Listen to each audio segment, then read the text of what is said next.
বাংলাদেশ, ভারত ও চীন সহ কয়েকটি দেশের বিরুদ্ধে বাণিজ্য তদন্ত করবে যুক্তরাষ্ট্র। ফেব্রুয়ারিতে যুক্তরাষ্ট্রের সুপ্রিম কোর্ট মার্কিন প্রেসিডেন্ট ডোনাল্ড ট্রাম্পের শুল্ক নীতির একটি গুরুত্বপূর্ণ অংশ বাতিল করার পর এই পদক্ষেপ নেওয়া হয়। কিন্তু যুক্তরাষ্ট্রের দ্বিতীয় বৃহত্তম বাণিজ্য অংশীদার কানাডার নাম এই তদন্তে অন্তর্ভুক্ত করা হয়নি বলে জানা যায়। সেকশন ৩০১-এর অধীনে অন্যায্য বাণিজ্য চর্চা নিয়ে এই তদন্ত শুরু হয়েছে।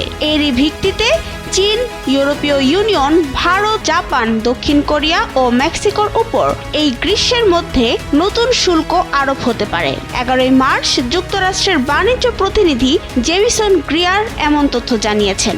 গ্রিয়ার বলেন, ফেব্রুয়ারির শেষ দিকে ট্রাম্প যে অস্থায়ী শুল্ক আরোপ করেছিলেন তা জুলাইয়ে শেষ হওয়ার কথা। এর আগেই এই বাণিজ্য তদন্ত শেষ করার আশা প্রকাশ করেন তিনি।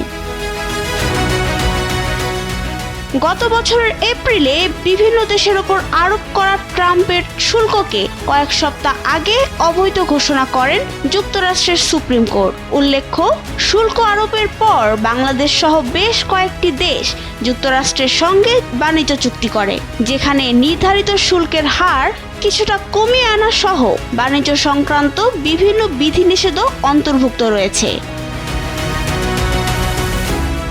এদিকে বিচারকদের মূর্খ বলে রায়ের পরপরই প্রেসিডেন্ট ট্রাম্প নতুন করে 10% বৈশ্বিক শুল্ক আরোপের ঘোষণা দেন এবং তা 15% পর্যন্ত বাড়ানোর হুমকি দেন।